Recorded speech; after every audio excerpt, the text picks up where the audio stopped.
Hello students, let's start the chapter 2 pronouns.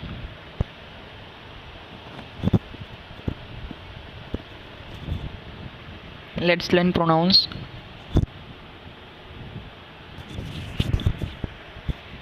A pronoun is a word used in place of a noun. A pronoun can function exactly like the noun. Okay, pronoun वहाँ पे use होता है noun की जगह पे और एक function exactly noun की तरह ही करता है. इट रिप्लेसेस और रिप्लेस भी कर सकता है ये नाउन को. ओके, प्रोनाउन नाउन की जगह पे यूज़ हो सकता है. Besides noun, a pronoun can also be used to replace an adjective, adverb और another pronoun. Okay, pronoun adjective, adverb और अनदर प्रोनाउन के जगह पे भी यूज़ हो सकता है. The most commonly used pronouns are, सबसे कॉमन प्रोनाउंस जो होते हैं वो हैं he, she, they, it, we and who.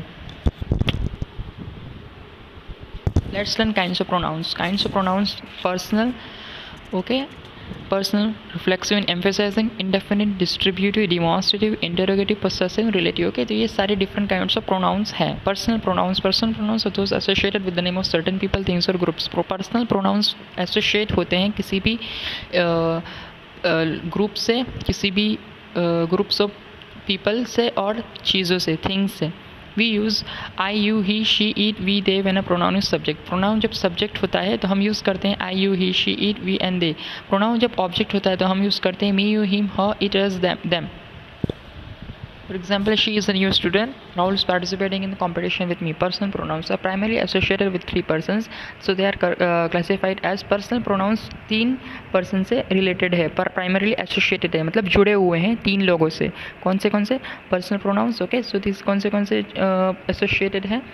First person, second person and third person. First person में आता है I and we. Okay, second person में यू, थर्ड पर्सन में ही, शी, इट, दे. ओके, पहली जगह पे हम खुद के बारे में बात कर रहे होते हैं I and we, so this is personal pronouns. Second, सामने वाला जो पर्सन है उसकी बात हो रही होती है यू, और थर्ड पर्सन हम तीसरी पार्टी के बारे में बात कर रहे होते हैं जो वहाँ पे मौजूद नहीं होता, जैसे कि he, she, it, they. Reflexive and emphasizing pronounce.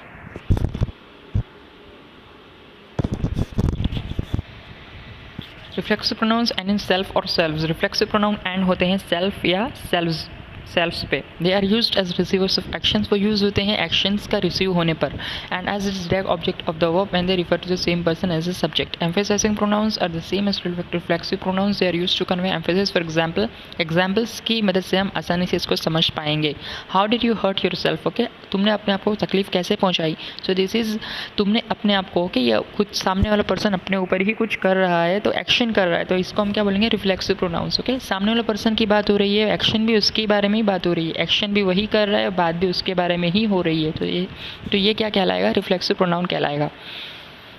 Doctor himself took the patient to the hospital. Doctor खुद ही पेशेंट को हॉस्पिटल लेके गया, तो this is emphasizing pronouns. Action भी वही कर रहा है और यहाँ पे doctor himself took the patient to the hospital, यहाँ पे एक्शन भी वही कर रहा है और वहाँ पे दूसरा पर्सन भी है, पेशेंट. ओके, पेशेंट को लेके जा रहा है, तो ये क्या हो गया, एम्फसाइजिंग प्रोनाउन. इस तरह के जितने भी एग्जाम्पल्स होंगे तो वो एम्फसाइजिंग प्रोनाउन होंगे. Indefinite pronouns. Indefinite pronouns refer to one or more people, places or things in a general way. Indefinite pronouns वहाँ पे यूज़ होता है जहाँ पे हम एक से ज़्यादा लोग या एक से ज़्यादा चीज़ों के बारे में, एक से ज़्यादा जगह पे या एक से ज़्यादा लोगों के बारे में बात हो रही होती है, तो वहाँ पे indefinite pronoun का यूज़ होगा.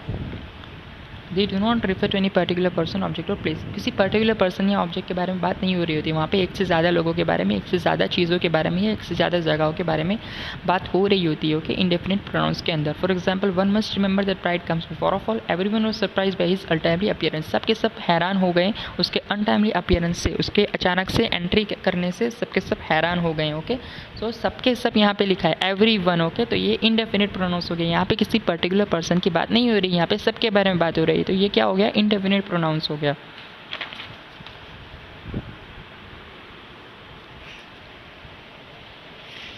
Distributive pronoun. Distributive pronouns are used to refer to people और थिंग्स टेकन अ सिंगल और in a group at a time. एक टाइम के अंदर एक किसी ग्रुप के बारे में या एक किसी पर्सन के बारे में बात हो रही होती है, तो वो क्या होगा, डिस्ट्रीब्यूटिव प्रोनाउंस हो गया है. जैसे कि all each, either and neither are distributive pronouns. For example, neither of the girls are was present on the occasion. किसी भी, कोई भी गर्ल्स वहाँ पे प्रेजेंट नहीं थी उस ओकेशन के ऊपर, कोई भी गर्ल्स वहाँ पे प्रेजेंट नहीं थी, मतलब गर्ल्स के एक ग्रुप है ना, गर्ल्स एक ग्रुप है, तो उस कोई भी गर्ल्स वहाँ पे प्रेजेंट नहीं थी, तो ये क्या हो गया, डिस्ट्रीब्यूटिव प्रोनाउंस हो गया. All of you have given blankets on Diwali.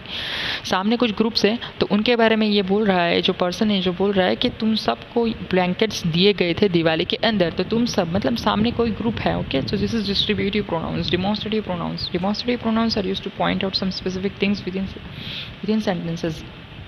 किसी भी स्पेसिफिक थिंग्स पॉइंट आउट हो रही होती है, कोई भी एक चीज़ पॉइंट आउट हो रही होती है उस सेंटेंस के अंदर, तो उस सेंटेंस को हम डिमॉन्स्ट्रेटिव प्रोनाउंस बोलेंगे। Demonstrative pronouns this that this and those take place in nouns of phrases. For example, this is not something I wanted, this is not something that I wanted, okay. ये वो चीज़ नहीं है जो मैं चाहता था, okay. That sounds like a good plan to me, ये साउंड करता है एक अच्छा प्लान मेरे लिए, ओके। ये मतलब यहाँ पे किसी प्लान के बारे में बात हो रही है, तो ये क्या होगा, डिमॉन्स्ट्रेटिव प्रोनाउंस हो गया। पॉइंट आउट हो रहा है ना, कोई प्लान पॉइंट आउट हो रहा है, इसमें कोई चीज़ पॉइंट आउट हो रही है, जैसे कि this is not something I wanted, ये मैं जो चाहता नहीं था ये वो नहीं है, ओके। तो ये कोई चीज़ पॉइंट आउट हो रही है इसके अंदर, तो ये क्या होगा, डिमॉन्स्ट्रेटिव प्रोनाउंस हो गया। Those are not my clothes, ये मेरे क्लोथ्स नहीं है, तो ये मेरे क्लोथ्स नहीं है, तो मतलब उसके जो क्लोथ्स के बारे में बात हो रही है, ओके। तो this is demonstrative pronouns. This were the shoes I looking for, ये वही शूज़ है जो मैं चाहता था। सो यहाँ पे भी किसी पर्टिकुलर चीज़ के बारे में बात हो रही है, पर्टिकुलर वो जो चाहता है, वो जो शूज़ चाहता है, उसके दिमाग के अंदर जो शूज़ है वो पर्टिकुलर है, राइट। तो ये सारे एग्जाम्पल्स डिमॉन्स्ट्रेटिव प्रोनाउंस के हैं। इंटरोगेटिव प्रोनाउंस के अंदर वो होता है जिसके अंदर हम किसी पर्सन को क्वेश्चंस पूछ रहे होते हैं, जैसे कि who, whom, whose, which and what are interrogative pronouns. हम किसी पर्सन को या किसी को भी कुछ क्वेश्चंस पूछेंगे तो वो क्या हो जाएगा, इंटरोगेटिव प्रोनाउंस हो जाएगा। एग्जाम्पल्स हैं, who is in the corridor, corridor में कौन है। whom did you give the packets, तुम्हें पैकेट्स किसने दिए। who's in this pen, ये पेन किसकी है। सो दिस इंटरोगेटिव प्रोनाउंस होके ये क्वेश्चंस पूछे जा रहे हैं। Possessive pronouns show ownership of something और समवन, किसी भी चीज़ की ऑनरशिप बता रहा होता है वो सेंटेंस, तो उसे हम पोसेसिव प्रोनाउंस बोलेंगे। They are often used in place of noun phrases. For example, mother has bought new dresses, this is mine and that is yours.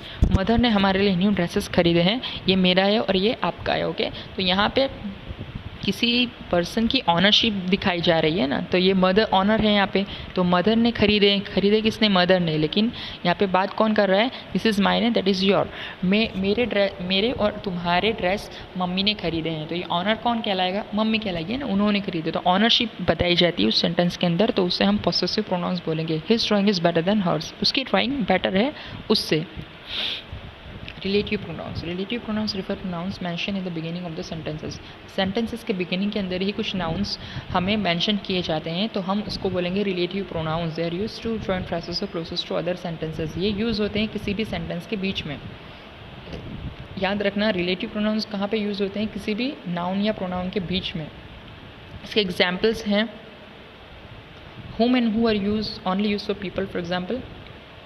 इसके एग्जाम्पल्स हैं, the great leader whom we all love is inaugurating the ceremony को इनोग्रेट कौन कर रहा है, जो एक बहुत ही बड़ा लीडर है, ओके। तो बीच में उसके बारे में बात हो रही है। The great leader whom we all love, हम जिसको बहुत प्यार करते हैं, वही सेरेमनी को इनोग्रेट कर रहा है जो बहुत बड़ा लीडर है, तो बीच में आ रहा है, बराबर, whom बीच में आ रहा है। सो this is relative pronouns. Here the relative pronoun whom is used in object। Girl who broke the record इसमें best friend। Here the relative pronoun who is used as a subject। The girl who broke the record इसमें best friend। जिस मेरी friend जो है उसने record तोड़े हैं, जो एक लड़की है। The girl who broke the record इसमें बेस्ट फ्रेंड, who बीच में आ रहा है, ओके। तो ये रिलेटिव प्रोनाउन हो गया।